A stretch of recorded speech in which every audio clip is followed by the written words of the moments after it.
Salut à tous et bienvenue sur Motocard. Comme le titre l'indique, dans cette vidéo, on va parler de 9 répliques de casques actuellement disponibles. Nous avons donc fait une sélection de casques qui traversent différents moments de l'histoire. Alors, on vous explique tout dans cette vidéo.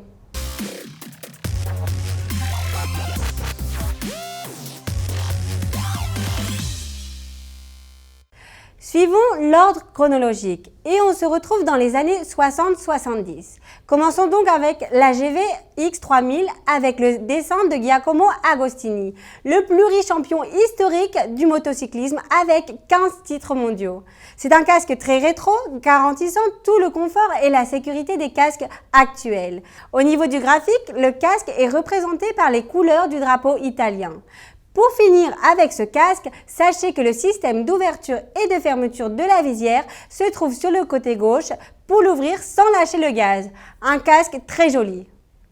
Nous faisons maintenant un bond de quelques années plus tard pour parler du King Kenny ou le Martien. On a ici deux casques qui ont soutenu Kenny Roberts, 3 fois champion mondial. Ce pilote a changé un peu la manière de voir les choses sur le mondial, concernant par exemple le style de conduite, les règles de jeu, les sponsors, les conditions salariales des pilotes, etc., etc. Les couleurs choisies pour ce design sont les mêmes que la Yamaha America d'origine. Vous trouverez donc ce design disponible sur le spectaculaire Arai RX7V, le meilleur casque de la marque. Aux États-Unis est aussi apparu Freddie Spencer, VS Fast Freddy. Le pilote le plus jeune a gagné un GP de 500, jusqu'à l'apparition de Marc Marquez. Un pilote Honda vraiment très rapide qui a gagné 3 mondiaux, 2 en 500 et 1 en 250. De fait, en 1985, il a gagné 2 catégories, 500 et 250 en même temps. Toute une prouesse que, je crois, personne ne pourra refaire. Son déclin a commencé avec une faiblesse physique qui touche énormément de pilotes. Effectivement, à cette époque, les solutions étaient beaucoup plus difficiles à trouver que maintenant. On a ici un graphique très joli avec des couleurs très classiques que vous trouverez disponibles pour le top de la gamme Arai. Le casque suivant est aussi d'Arai, mais pour le modèle Chaser X avec un dessin des plaquettes de Franz Schwanz. Une idole pour beaucoup. Schwanz est sans doute l'un des pilotes les plus aimés pour son style particulier sur la moto et pour son charisme. Ses batailles avec Wayne Rainey sont effectivement gravées, même s'il a seulement gagné un mondial de 500 en 93. Il nous a laissé des phrases comme « Je freine seulement quand je vois Dieu » et par exemple, piloter une moto est l'une des choses les plus excitantes que l'on peut faire avec les vêtements portés. C'est un graphique des années 90 avec des couleurs stridentes, avec un grand 34 à l'arrière. Personnellement, je l'adore. Que dire de Doohan? C'est un grand champion de l'histoire de la catégorie reine qui a dû énormément lutter puisqu'en 92 à Assen a chuté gravement et les médecins ont voulu l'amputer sa jambe. Et heureusement qu'ils ne l'ont pas fait, évidemment, puisqu'il a gagné 5 championnats de suite, de 94 à 98, toujours dans l'équipe officielle de Honda HRC.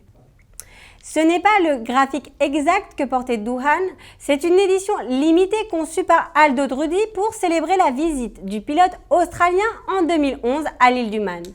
Et oui, effectivement, avant il portait le koala et maintenant il a été remplacé par le circuit du Man sur la partie arrière du casque.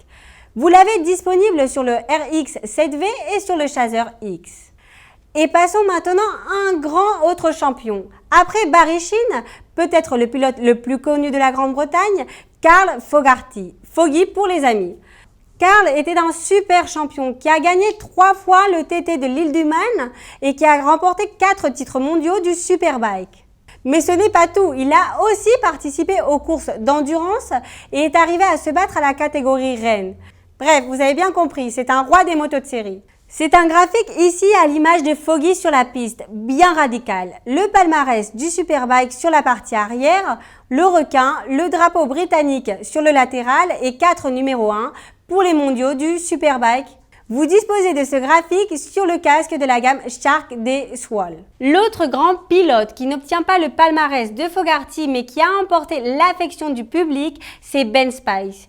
ex-pilote du Superbike et un grand habitué du mondial de MotoGP, jusqu'à la lésion à l'épaule qu'il a retirée il y a quelques saisons. Il a gagné le mondial du Superbike pour sa première saison dans sa catégorie en 2009, juste avant de faire le saut au MotoGP où il était en Tech 3, collègue de Lorenzo au Yamaha officiel jusqu'en 2013 où par la suite il s'est retiré. Ce graphique de Ben Spice qui est inspiré du drapeau texan, vous le trouverez disponible sur le casque AJC RPHA 11.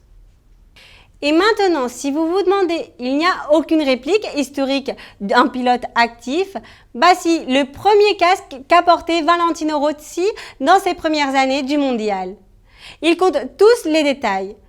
D'ailleurs, il y a peu de temps, on a fait une vidéo pour présenter les 14 meilleurs casques de Rossi, où l'on parle de l'AGV Pista GPR, le casque le plus exclusif de la marque italienne.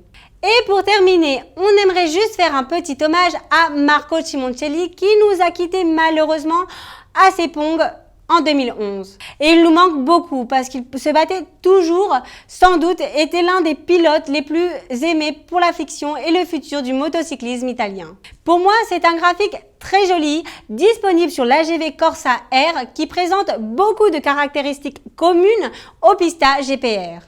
Vous avez donc le choix. Moi, je n'arrive pas du tout à me décider. Et vous? Dites-nous tout dans les commentaires juste en dessous. Comme toujours, sachez un petit like et vous souscrire à cette chaîne toute nouvelle nous aidera énormément à la communauté de Motocart France. À très bientôt pour les prochaines vidéos.